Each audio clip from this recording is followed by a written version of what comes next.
Godaansi seeraan alaa gocha suukkanneessaa mirga namoomaa fi dimokiraasii namarraa mulquura darbee haga aarsaa lubbuutti nama kaffalchiisudha. Miidhaa godaansi seeraan alaa gama xiinsammuu fi hawaas dinagdee uummatarra geessisaa jiru hedduu ta'uu gorsaan deeggarsa namoomaa fi ittisa balaa Yoomiif Warquu himaniiru. Yeroo rakkoon isarra ga'ee xiinsammuu adda addaatiif saaxilamee xiinsammuun sun immoo kan deebi'ee hawaasatti makamnillee akka iddoo biyya dhaqetti hojii isaan hojjennillee godhee yeroo rakkoorra itti kufan in argita.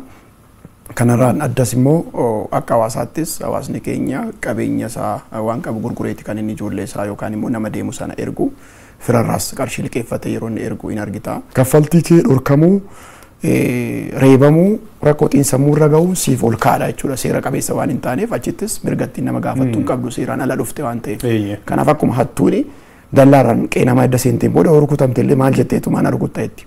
Inni seeraan balbala rukutee ekeleen barbaada jedhee seenillee maaliif na rukuttaa ekelee barbaachan dhufeedha mitire akkuma kanaa jechuudha. Kanaaf seera dhabeessi rakkoo gurguddaaf nama saaxilaa jechuudha. Sababiiwwan lammiileen gara biyya alaatti godaananiif adda adda ta'us daddabarsa godaansa seeraan alaa kana keessatti ga'een faddaaltotaa fi maatii olaanaa ta'uu fi kunis dhiibbaa qaqqabu akka guddisu taasisaa jedhan. Fedhiin qabeenya argachuu uummanni keenya qabus kan duraarra dabalee jira.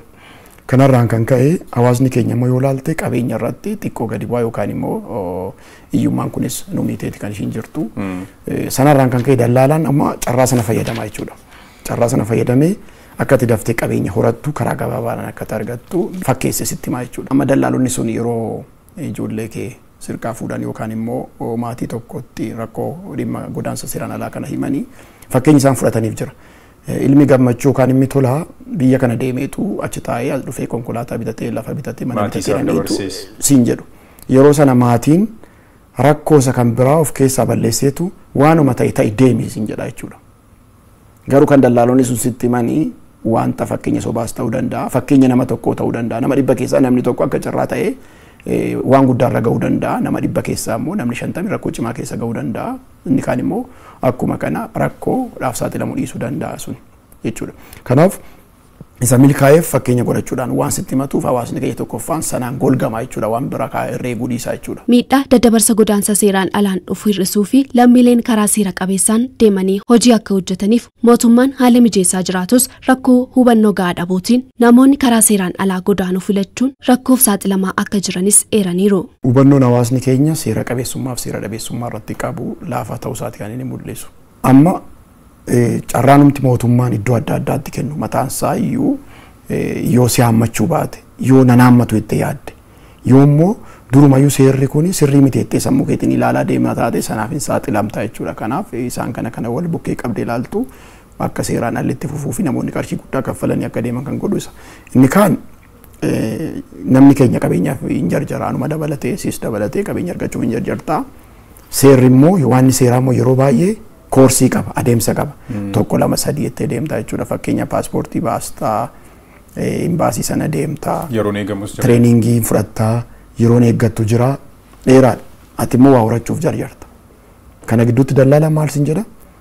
Daftee deemtee qarshii amma kan argattaa sin jedha. Kanaaf isaan kun adeemsa seera qabeessummaa kana golganiitu seera dhabeessummaa sana lubbuun koo baraa sana keessatti yookaan immoo gammoojjii sana keessatti hin baa hin du'aa nan cabaatoo hin ta'in dafee achi ga'een qabeenya argadhaa kan jedhu Freemsi godhu.